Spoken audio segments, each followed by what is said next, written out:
Hello guys, nandito nga pala tayo sa Ingbentin, Binondo, Manila. So, itatry natin itong homemade best of hopia, tikoy, and moon cake daw itong Ingbentin. Actually, start sila since 1912, sabi nila.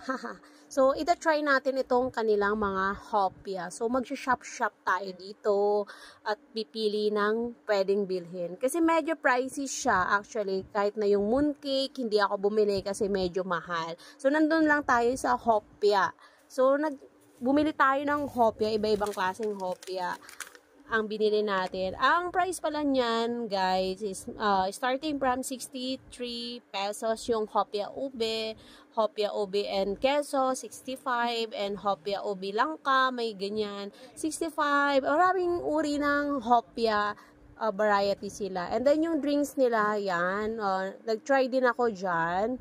And then, bumili din pala ako ng buchi. Yan, bumili ako ng monchis chocolate and kasoy marzipan. Yan. So, namili tayo dito. Kasi medyo ang pera mo dito na 1,000 is good for mga iilang variety lang ang mabibili niyan. So, yan, hawak-hawak ko. Binili ko yan kasi parang masarap siya. Kasoy marzipan yan.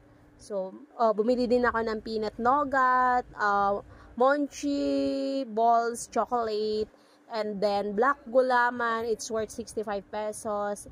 And the bottle of house blend iced tea. Trinay ko din siya. Tsaka marami din silang pagpipilian dyan siya, guys. So, medyo malaki talaga itong pinaka main branch ng Ingbentin. So, home of the best hopia, tikoy, and mooncake ang Ingbentin. Dito sa Ongpin mismo. So, maraming namimili dito.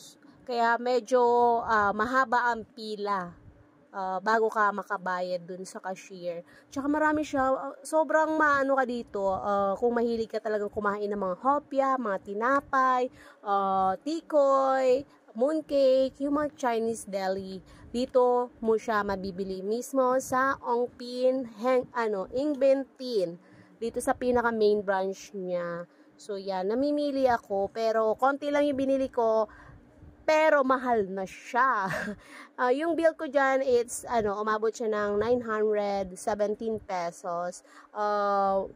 Mga ilang hopia lang yun. Ilang hopia, and then yung black gulaman and iced tea lang ang nabili ko dyan, guys. So, nag-ikot-ikot ako dyan actually. Curious ako kung ano-ano yung gusto kong bilhin. Lahat gusto kong bilhin, kaso nga lang, limited lang ang ating budget. Doon lang tayo sa kayang-kaya lang nating bayaran. Yan, yung mga binili ko, yung iced tea lang.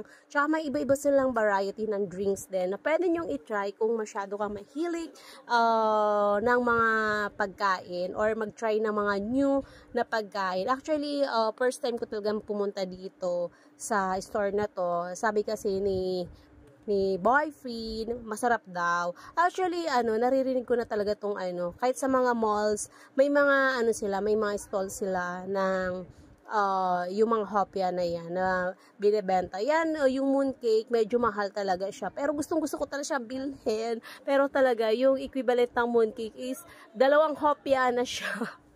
So, nakakain naman ako niyan. Yung mga monchis na yan, favorite ko siya. Ang dami-daming variety. Gusto ko nga lahat sanang tawag dito, ilagay sa basket ko. Kaso nga lang, yung budget natin is good for 1,000 pesos only. Yung 1,000 kasi na yan, parang kakunti pa lang yung nabibili mo. Yung kaya mo lang ubusin ng isang kainan.